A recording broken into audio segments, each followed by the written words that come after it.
lovely frugal kings and queens everywhere. In this video, we will explore what a frugal lifestyle means for you personally and for our future on the planet, because we consumers have a lot to do with what's going on with climate change. We will also talk about the differences between frugalism and minimalism, what they are and what they are not. Because, sometimes words have two meanings. So, what does a frugal lifestyle mean for you personally? The way we at Frugal Kings see it, living a frugal life does not mean self-denial at all. Quite the opposite. We think that a frugal life means living like a king without a king's perks, enjoying the finer things in life, but without spending on unnecessary things. It does not mean saving for early retirement, because retiring at any age is a fate worse than death, as the lovely 100-year-old fashion icon Iris Apfel put it. But saving and investing are good ideas. We also think that this is a concept many people can subscribe to, unlike minimalism, the more radical and somewhat ritzy brother of frugalism. What's more, it is one of the oldest virtues, so you may have certain preconceptions about it. In that case, keep watching this screen because we would really love to surprise you. To be very clear, frugalism is not cheap, and stinginess has no place in a frugal lifestyle. But you want to think carefully before you make an expenditure. Frugal living means being conscious of your spending and focusing on a few financial priorities.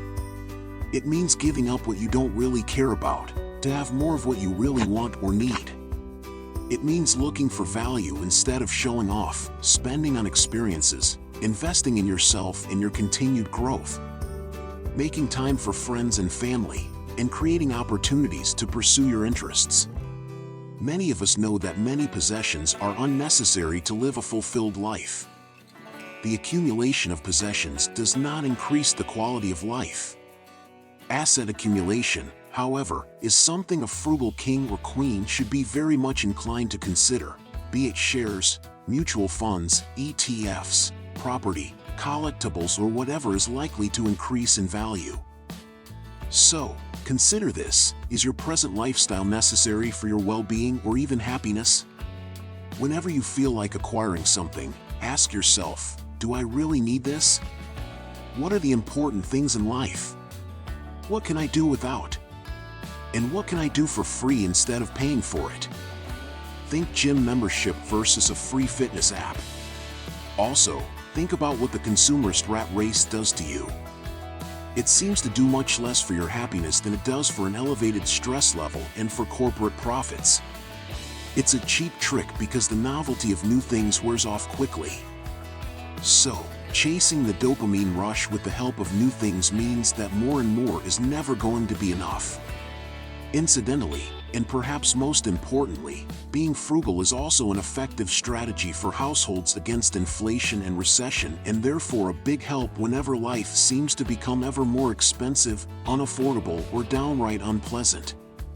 This may be a biggie and a turning point in the long history of frugalism, which, despite its obvious advantages, has yet to conquer the world.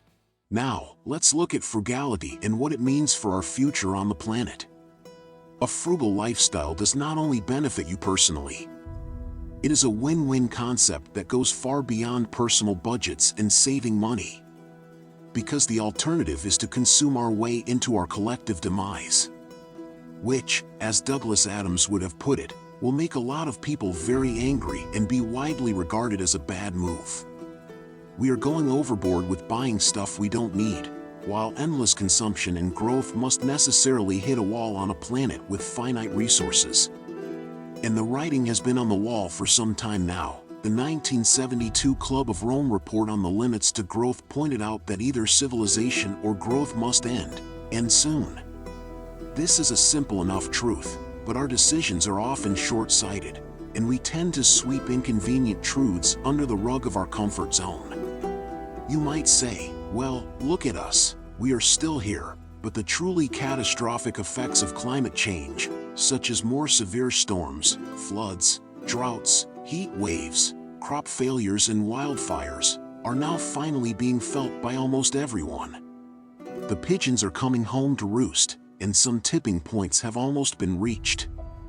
And this is precisely what makes this point in time different. The effects of our lifestyle on the planet's capacity to sustain humankind's survival can no longer be ignored. While it would have been very ambitious to put a limit to growth 50 years ago, continued unsustainable growth has finally become a clear and present danger. And as if that's not enough, since the 1980s, it has been observed that, while the economy continues to grow, the well-being of people is stagnating or even decreasing. You might think that a change in individual lifestyles does not make much of a difference. But a large part of global greenhouse gas emissions is linked to private households. Our lifestyles have a profound impact on the planet. The production and use of household goods and services are responsible for 60 to 70% of global greenhouse gas emissions. And after basic needs are met, consumers begin buying items for social status. And as people try to acquire more and more status, more and more expensive status products are needed. To make matters worse, leisure time is often spent shopping, but the pleasure it provides is only fleeting.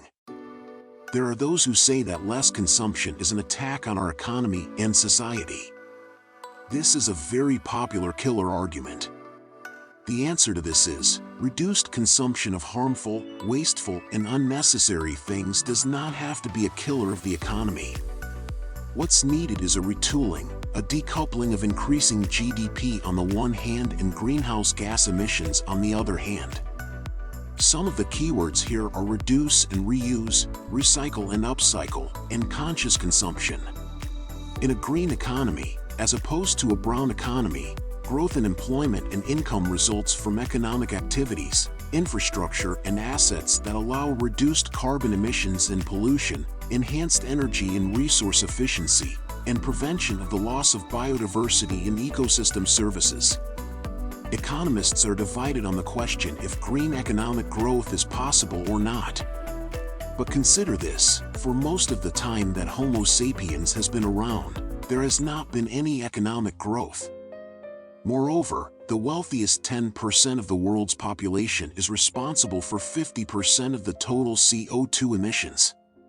It seems that some of us need to think even harder than others about their consumption patterns. But the issue is not that someone's freedom to consume is at stake. The issue is that humanity is facing an existential crisis and will have to take responsibility and step up to the task collectively. The 1972 Club of Rome report is not exactly breaking news. Politics and the economy have been dragging their feet for a long time.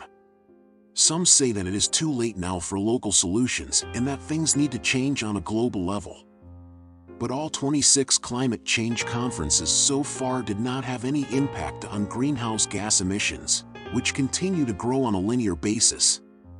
Since the Paris Agreement, CO2 emissions have decreased in only 64 countries and increased in 150 countries between 2016 and 2019.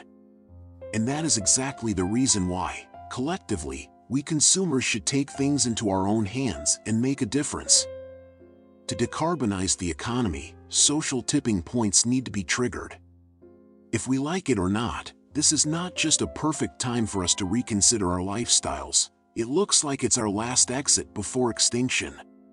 Rather than colonizing Mars or shooting wealthy tourists into space, we need to figure out how we can manage to live within the limits of the one planet we have.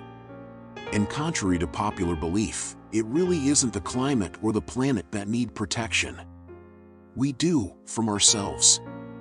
Here's a suggestion. Why don't we make the things that we do not have the new status symbols? So, how is minimalism different from frugalism?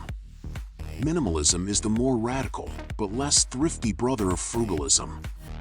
Minimalists share some traits with frugalists, but care less about assets and more about abstinence from consumerism and a simple lifestyle.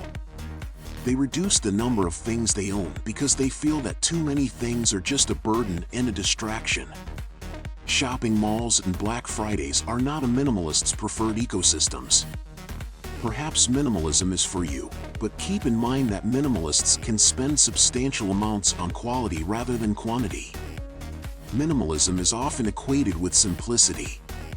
You might be surprised to learn that there are quite a few famous and wealthy people who pursued or are still leading a simple life, such as Steve Jobs, Warren Buffett, Mick Jagger, Leonardo DiCaprio, Keanu Reeves, Julia Roberts, Lady Gaga, and J.K. Rowling, to name a few.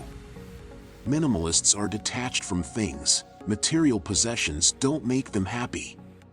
For them, things are tools to be used towards a meaningful purpose.